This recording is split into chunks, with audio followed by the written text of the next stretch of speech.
தமிழக விவசாயிகள் கால்நடைகளை உப தொழிலாக வைத்துக் கொண்டு அவர் கால்நடை வளர்ப்பில் இருந்து பால் உற்பத்தி செய்து ஆவின் கூட்டுறவு ஒன்றியம் தமிழகம் முழுவதும் சப்ளை செய்து வருகிறார்கள்.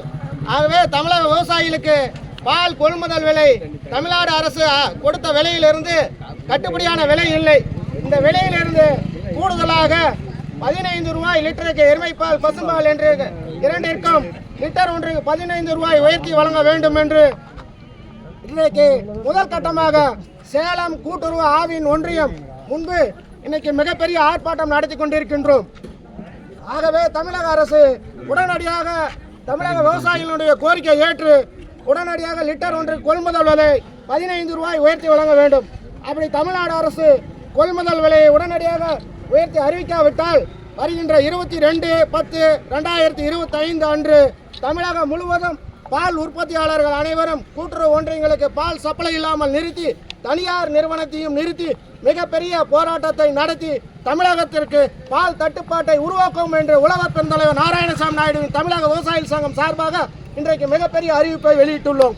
ஒவ்வொரு முறையும் கேட்டு தான் இருக்கீங்க, போராட்டம் அறிவிச்சு தான் இருக்கீங்க. ஆனால் அதுக்கு பயன் இருக்கா? உங்களுக்கு பயன் இன்னைக்கு இருக்கல. அப்படின்னா இன்னைக்கு ஏரோட்டம் இல்லை என்றால் தமிழ்நாடு அரசுக்கு காரோட்டம் இல்லை.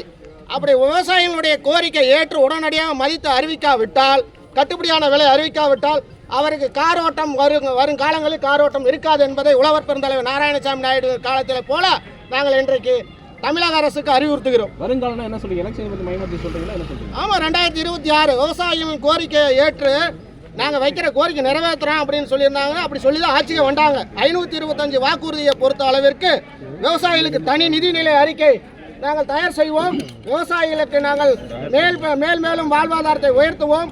விவசாயிகளுடைய நிலத்தை நாங்கள் கையகப்படுத்த மாட்டோம் தொழில் வளர்ச்சிக்காக அப்படின்னு சொல்லிவிட்டு இன்னைக்கு விவசாயிகளுக்கு எதிராக தான் இன்னைக்கு திராவிட மாடல் அரசு இன்னைக்கு நடந்து கொண்டிருக்கின்றது. விவசாயிகளுக்கு சொன்ன தேர்தல் வாக்குறுதி எதுவும் நிறைவேற்றப்படவில்லை. அப்படி உங்களுக்கு குறிப்பாக சொல்லணும்னா இன்னைக்கு விவசாயி